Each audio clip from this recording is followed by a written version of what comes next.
Ngendikane Kanjeng Nabi Muhammad sallallahu alaihi wasallam niku teng hadis sahih mutawatir niku as-sholatu khairun maudhu'un fa aktsir aw aqillah. Kula balen malih. As-sholatu khairun maudhu'un fa aktsir aw aqillah. Jadi sholat itu kebaikan yang sudah bawaannya dulu. Jadi sudah bawaannya sholat itu kebaikan. Maudhu itu sesuatu sing asli. Pokoknya sholat itu mesti apiye. Sebab niku ngendikane Nabi cek kowe ngekeh-ngekehno jumlahe salat, cek jumlahe napa sithik. Dalam konteks artinya salat fardu karuan nggih, kaifiyahe karuan, aturane karuan. Terus salat niku wonten disebut an-naflul mutlak atau sunat mutlaqah. An-naflul mutlak atau sunat mutlaqah itu pantangannya hanya 3, enggak boleh ba'da subuh hatta tatlu asyamsu nggih sampai srengenge napa mlethek. Enggak oleh pas waktu zawal.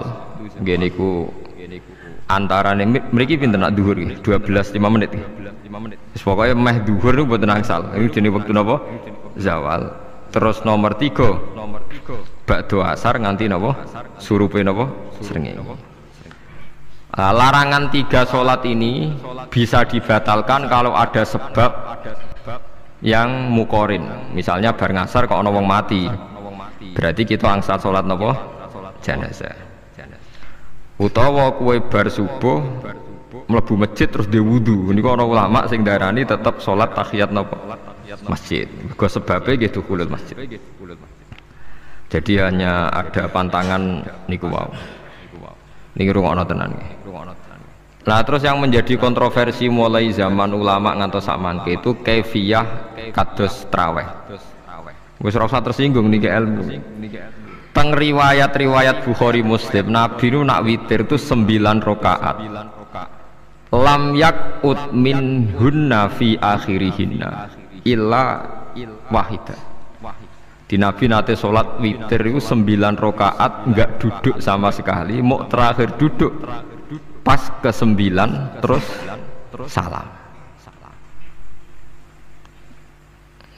Nah, sebagian riwayat Nabi memotong sholat itu sholatul laili masna berarti 2 8 terus 1 witir. Niki rungono tenan. Sehingga ketika ada sholat traweh yang 4 rakaat tanpa tasyahud, sebetulnya secara fikih pasti kita sepakat sah. Karena kalau 4 rakaat tanpa tasyahud pertama, kenapa kita katakan sah? Karena Nabi malah pinten songo, lebih seru toh. Mboten ini karena yang menjadi kontroversi. Nah, dan tidak satu pun ulama di dunia yang mengatakan tasyahud awal itu wajib. Sampean yakin tasyahud awal wajib nopo sunat? Sunat. Artinya khasnya hukum sunat itu gimana? Kalau ditinggalkan tidak batal. Berarti misalnya ono tarawih 4 rakaat berturut-turut, berarti tidak ada masalah karena yang ditinggal artinya tasyahud awal yang kita yakin itu hanya sunat. Tapi dasar ra cocok ya didadekno masalah kan. Dalile apa ya? Dalile ra cocok. Lah sing darani masalah padahal darani tasyahud awal iku sunat. Kowe salat zuhur tasyahud awal sunat atau wajib? Sunat. Nak sunat tuh khas ya, ditinggal batal lho ora? Mboten. Tapi nak sing ra cocok ya batal. Hukum ono cocok ra cocok. Mboten iki kula terang. Nah, Traweh itu yang kontroversi ini teng kitab Majmu karangan Imam Nawawi. Ya akal-akalane tiang-tiang niku. Kula nganti sakniki kan mboten nate ngimami, tapi nggih tak kandhani imam. Soale niat ngakali pangeran, tapi pangeran bakali ya ora kena. Ngeten, ini dawuh Imam Syafi'i. Traweh itu kalau terakhir kan pinten? 3 rakaat. Kan 2 rakaat dulu.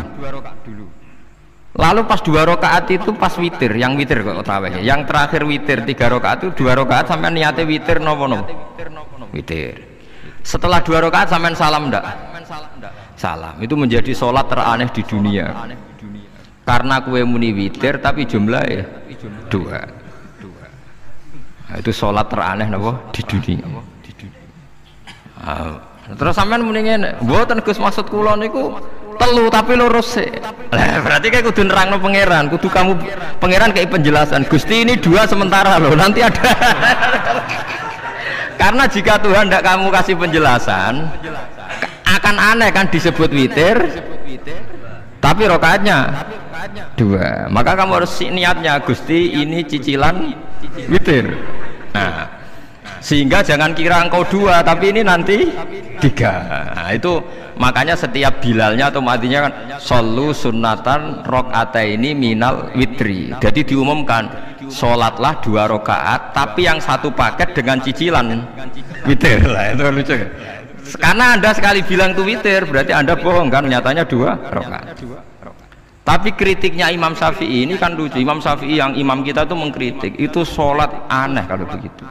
Sholat tuh kalau sudah salam itu dianggap sholat mustaqillah, sholat yang mandiri. Nggak bisa sholat kok berta'alluq dengan sholat setelahnya. Sholat itu kalau sudah dimulai takbir diakhiri salam ya selesai dan menjadi sholat yang mandiri. Nggak bisa sholat yang mandiri nih engkau nasibku ngenteni yang satu itu iso sholat tapi selesai yo selesai. Sebab itu seharusnya witir nak gak resiko ya 2 rakaat langsung tasahud awal engkau terus tambah 1 rakaat kados mirip maghrib lah, mirip apa? Maghrib. Tapi itu kan masalahnya tidak populer juga.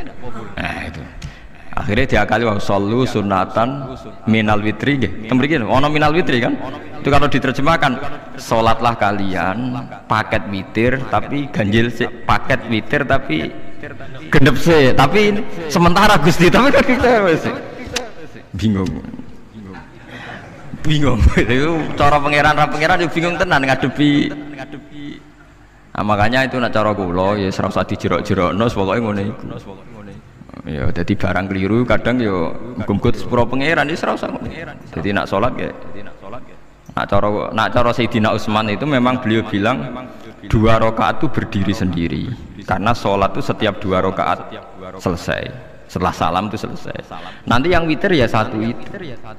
Makanya 2 itu rasa ono witir-witiran cara Sayyidina Utsman. Muga Nabi dawuh wa autir biwahidatin. Kemudian sholat-sholat Anda yang 2 itu ditutup witir. Berarti ya yang sholat kedua ya sholli sunatan ya biasa saja nafal mutlak. Nggak usah nyinggung-nyinggung nopo witir. Loh ini penting sekali karena nyatanya ada witir kan? Nyatanya tidak nopo witir. Lah nanti yang 1 terakhir witir. Ya tapi adatnya ngoten niku. Jadi ini perlu sampean ketahui sholat itu memang banyak masalah di secara fikihnya karena tadi kalau sampean niat witir setiap sudah salam itu kan berarti selesai dan berdiri sendiri. Lah kok suwe-suwe nak rakaat sing terakhir batal lah berarti sing ngarepe melok batal. Mergo sak paket koyo capres mbek napa? Cawapres. Ya ora iso salat kok ono. Nah itu paham ya. Terus niku kefiah di sampean mang akal-akalan tengene witir pun bener shollu sunnatam minal witri rakaatain. Dadi niku rontok bener ya rontok ngawur dadi ngawurnya itu tadi wong sholat itu mustaqillah setelah ditutup salam selesai kok bergantung.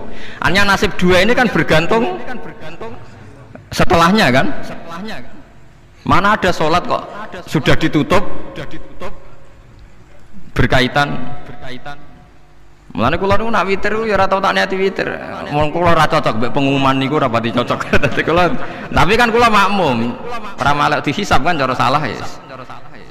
Usolli sunatan anut imam teng ati kula pun supaya nah ame salah ya malah salah, nak bener ki melok napa bener tepak-tepakan ngoten mawon. Jadi kula niku wong alim fikih tapi paling tersiksa mergo kalah mbek adat, kalah mbek napa adat. Nentang adat ora apik. Jare Nabi kono umume wong ya melok umume wong. Nek wong pintu ya melok napa pintu. Nah itu intinya Imam Syafi'i harusnya punya rasa malu orang yang mengatur sholat sedemikian rupa.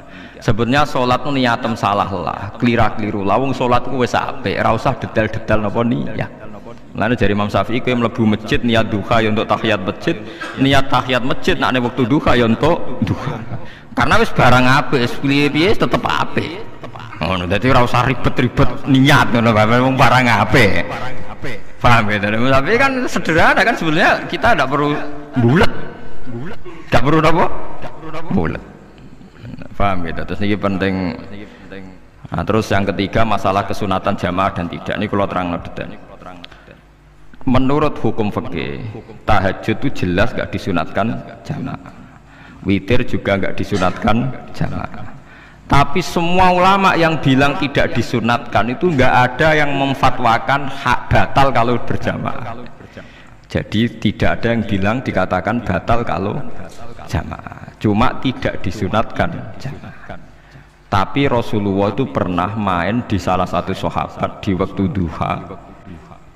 Sahabat itu sakit, ingin ngundang Rasulullah, kepengen dalamnya di kenangan nanti tinggi sholat sinten Rasulullah. Ternyata Rasulullah ketika sholat, anak-anak dan istrinya yang sakit tadi ikut jamaah dan Nabi membiarkan.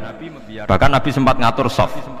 Padahal itu satu bentuk sholat yang kategorinya nggak disunatkan apa? Jamaah.